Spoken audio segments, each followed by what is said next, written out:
चलिए भाई, इस लेक्चर को देखने से पहले ना आपको पिछला दोनों लेक्चर बहुत ढंग से देखने हैं। 20-25 मिनट लेक्चर्स हैं, उनको प्लीज़ ढंग से देख के आइए। अब मैं यहाँ पे आपसे 2 ब्लॉक सिस्टम की प्रॉब्लम्स डिस्कस करने वाला हूँ। लास्ट लेक्चर में मैंने आपको सारी थ्योरी बताई है, ठीक है। तो एक बार मैं समराइज़ कर देता हूँ कि मेन कहानी क्या होती है। First we have to find the block which is moving only due to friction. To find the block which is moving only due to friction, वो हम डायग्राम देख लेंगे। जिसमें मेरा फोर्स अप्लाई होगा वो मेरी वजह से चल रहा होगा, उसके अलावा जो दूसरा होगा that will be moving only due to friction. अब जिसको फ्रिक्शन चला रहा होगा उसका एक्सेलरेशन एक लिमिट से ज़्यादा नहीं हो सकता है, तो हमें क्या करना होगा, the block which is moving only due to friction, on that we have to find limiting friction force mu S N, and from that limiting force we can find a max. How? अगर हम F max से जो भी हमारा F max आया है यहाँ पे उसके मास को डिवाइड कर देते हैं, जो भी हमारा m1 m2 है, तो we will get a max. A max हमें मिल गया, मतलब ये उसका मैक्सिमम एक्सेलरेशन आ गया। अगर मुझे दोनों ब्लॉक्स को साथ साथ चलाना है तो मेरा फ्रिक्शन फोर्स m1, मेरा जो अप्लाइड फोर्स है वो कितना होगा, दोनों ब्लॉक साथ साथ चल रहे हैं एंड दिस इज लिमिट, एक की लिमिट है तो दूसरे को भी उस लिमिट को फॉलो करना पड़ेगा, तभी दोनों साथ चलेंगे। तो उन दोनों का मास हो गया together and this is acceleration. This is how we find F max. और एफ मैक्स निकल आता है तो फिर हमारा क्वेश्चन आगे इजी हो जाता है, ठीक है। तो ये आपको क्या करना है, इस वीडियो को देखने के साथ साथ आप पहले तो वो दोनों वीडियो बहुत ढंग से देखिए और अपने आप ट्राई करिए आप, ठीक है। और देखिए आपका मेरा आंसर मैच करता है कि नहीं करता है, ठीक है। तो ये होगी ढंग की पढ़ाई। अब आप सिर्फ देख रहे हो, नोट्स बना रहे हो, उतार रहे हो, तो विल नॉट लर्न एनीथिंग, ठीक है।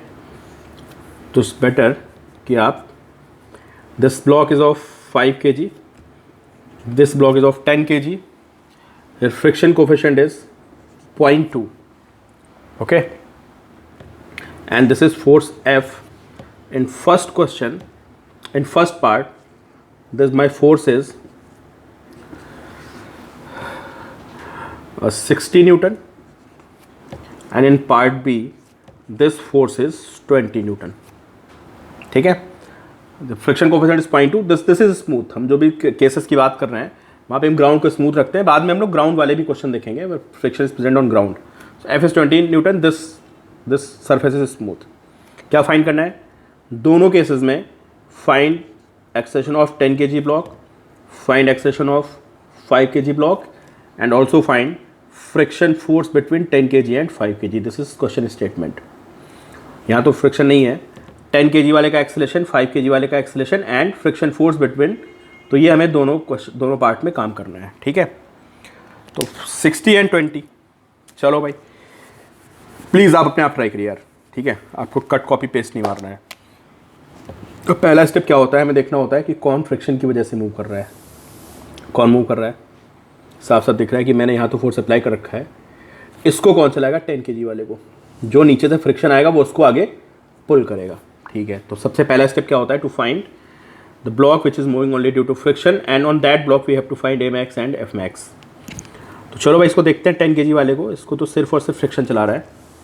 And if mu S is 0.2, okay, then आप एज्यूम करें म्यू के भी 0.2 होगा, बोथ आर 0.2, ठीक है। Weight downward direction which is mg and which is 100 newton, this is normal direction.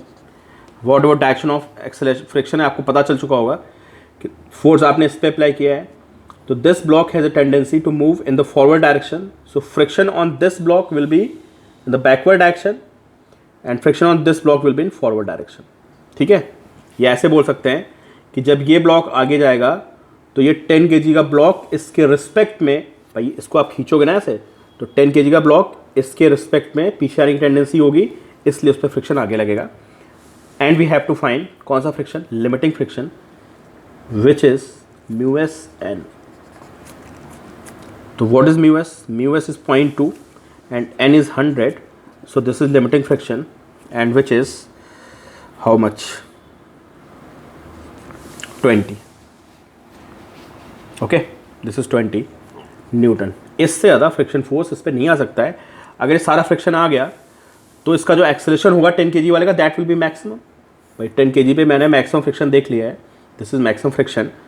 So when I divide Fs with the mass of 10 kg block, I have A, which is maximum acceleration. This is maximum friction force, so this is maximum acceleration, and which is equal to 2 metre per second square. तो भाई मुझे पता चल गया कि 10 kg वाले का acceleration इससे ज़्यादा नहीं हो सकता है।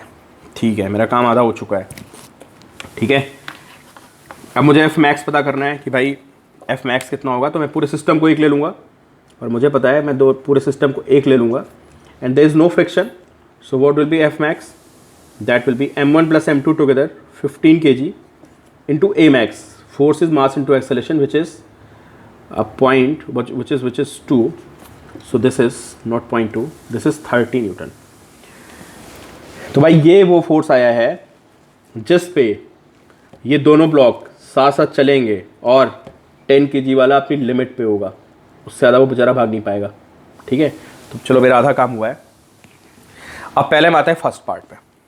ठीक है, क्वेश्चन आपको याद है ना, 10 kg पे एक्सेलरेशन निकालना है, 5 kg का एक्सेलरेशन निकालना है, एंड ऑल्सो फ्रिक्शन फोर्स। चलिए भाई, पहले था 60 न्यूटन, तो लेट्स टेक फोर्स 60 न्यूटन, है ना। ऊपर वाले को पकड़ते हैं पहले। तो पहले बताइए, अगर 60 न्यूटन है तो इसका मतलब my applied force is greater than F max. So यहाँ से क्लियर है कि दोनों अलग अलग चलेंगे, and friction will be kinetic in nature. यहाँ लिख देता हूँ, अलग अलग चलेंगे and friction will be kinetic in nature. ठीक है, तो 10 kg को देखते हैं। बताइए भाई कौन सा फ्रिक्शन आएगा।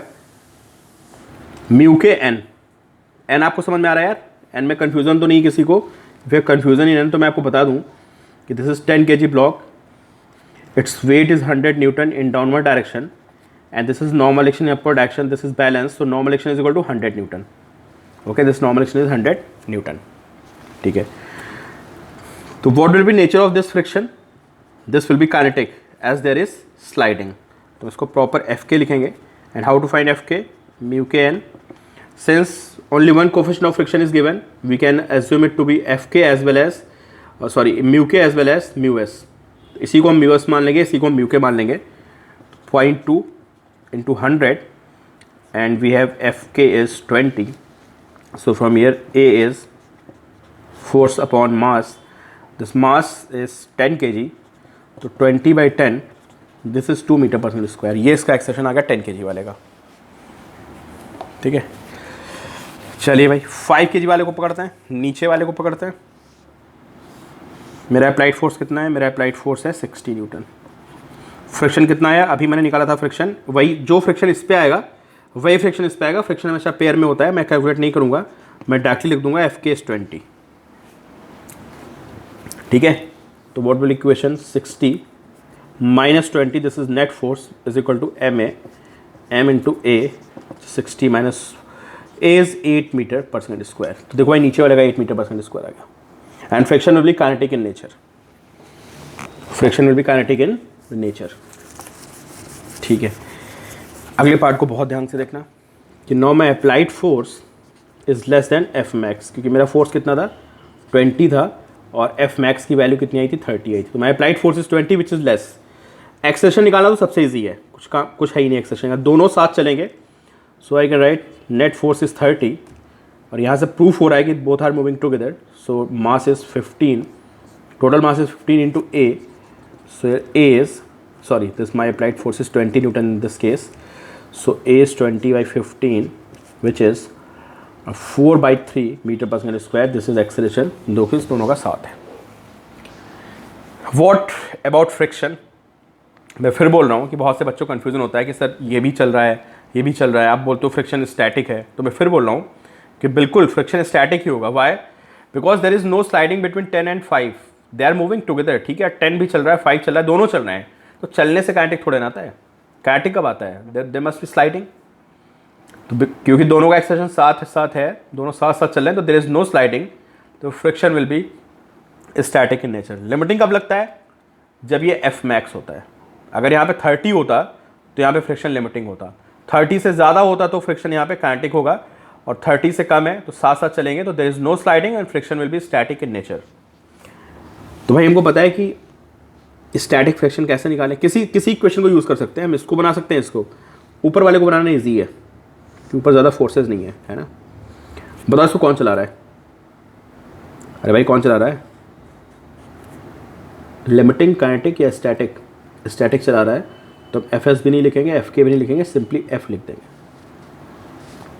तो जिसका एक्सेलेरेशन आ रहा है वो बिकॉज ऑफ दिस फ्रिक्शन आ रहा है ना, तो हम क्या करेंगे, लिखेंगे एफ, ये फ्रिक्शन ही इसके एक्सेलेरेशन प्रोवाइड कर रहा है। तो 10 into A, what about A, that is 4/3, so 40/3 we have 13.33 newton, this is force.